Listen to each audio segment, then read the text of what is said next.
Ready to go! Alrighty, ladies and gents, welcome to another tutorial video. It's been a while. We've got Ethan back here. How are you, brother? Look at these arm warmers. Oh my goodness, where did you get that from? From you. And I got it from poundforpoundarmwrestling.com. They're 50% off at the moment in the pre-sale. Go get them. You like it? Yeah, really comfortable. Really good. He's wearing an XL, I'm wearing an L. What does that say? You're just too small. Just too tiny. That's not good. I'm stuck down here in middleweight land, and you're 100 and how many kilos? About 102. Okay. But anyway, today we are going to do a video on how to defeat the top roll.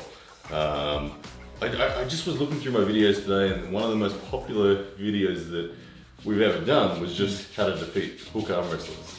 Yes. And I was like, I haven't done how to defeat top roll arm wrestlers. So, do you want chalk or are you going to be a slippery top roll? I'm going to be a slippery. Oh, he's an awful slippery. Yeah. Right, top rollers, don't hold on. There's a good indication. He didn't want to hold on. My job is going to be to hold on today. So, the top roll. It's all about extending. He's attacking my hand control. He doesn't want to come arm on arm. He wants my wrist to open. So we're going to go through a bunch of different methods in this. We're going to show you how to out top roll a top roller and identify the critical strengths you need. We're going to show you how to, let's just say, how to force a hook on a top roller. Then let's say how to press a top roller, and then we'll end with how to beat a top roller ugly. I don't know. Yeah, but we'll see what that. I know what you wait. That's kind of like think like Frode Haugland and people like that. They beat top rollers ugly. So to our top roller. Let's just see if I can actually do it. Out of straps too. Gee whiz, this is gonna be tricky. All right, let's see if I can do it. Yep. There we go. Out top roll the top roller. Okay, so the critical strength, guys, was first of all, I had to contain his effort. So my fingers, my tabletop fingers had to be strong. The other thing that I needed to do was have sufficient wrist rise to keep this high ground. If I have the combination of fingers and wrist rise, his hand is committed to a lower position, which makes his pronation less effective. If he's got the high ground, straight away my hand's more likely to be rolled. So, dominant fingers, dominant wrist rise gave me access to better back pressure. As I got the back pressure, his wrist flattens, he tries to top roll. I'm now coming forward onto the fingers again and containing isolating his bicep, his wrist buckles, yada, yada, yada. Top roll the top roller when I'm a shorter guy. So, typically speaking, some factors on doing that, always strength, always be stronger, but there are a few things. The no load will help you as well. So if I want to out top roll Ethan, think of people like Giannis Allen's. Giannis Allen's will get the position on his opponent's hand, the skin contact will be exactly what he wants. Then if this top roller goes to load, he'll just say, he's lifting me, he's lifting me. And he'll never lose the contact of this position. And he'll say to the ref, center, center, center, and get me center, Giannis.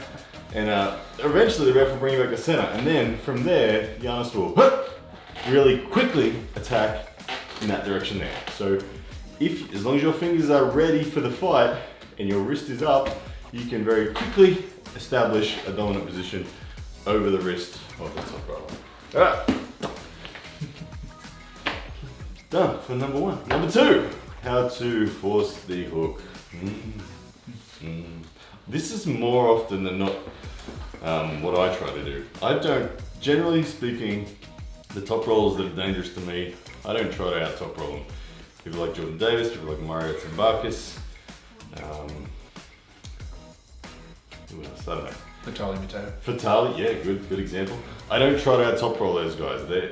I've identified that, generally speaking for me, my better option is to force the hook. So when I know I'm kind of a top roller and I'm a hooker, I want depth. I don't care for I will trade webbing height. I will even allow my opponent to get height if it means I get depth. Okay, so what I will do is I will set my thumb as far back in my negotiation as I can. Where normally my thumb relaxes here, I will retract my thumb as far as I possibly can. Okay, because the referee is going to line up our webbing at end center. So when I hold my thumb way back here like this, and the referee, let's say it's a ref grip, whatever, the referee puts this in center.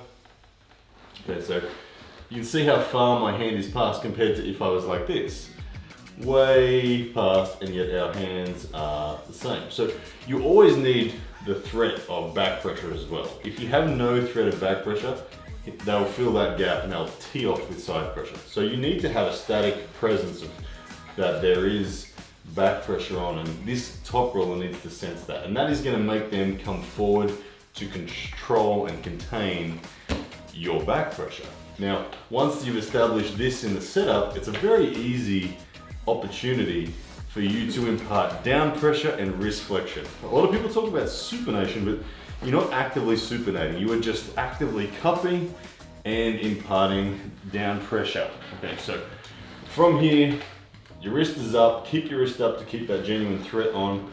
And as they close the hands, you're just bending your wrist and then dragging the lats. And odds are, let's find a balance point. Ready, go. There we go. You can see here, my fingers are contained. I need the down pressure. It's not in a hook yet, but I haven't got it, haven't lost the opportunity. So I impart down pressure, and there we go, we're in the hook. Now I can roll it in the rotation. So cupping down pressure from the position of having sufficient wrist rise. Again, see a common theme, wrist rise, very important if you're beating a top roller. Okay, the next two things we're going to talk about is often when you don't have the ability to win the wrist rise. These are some options. So out top roll, out hook, option A and B, equally as interesting.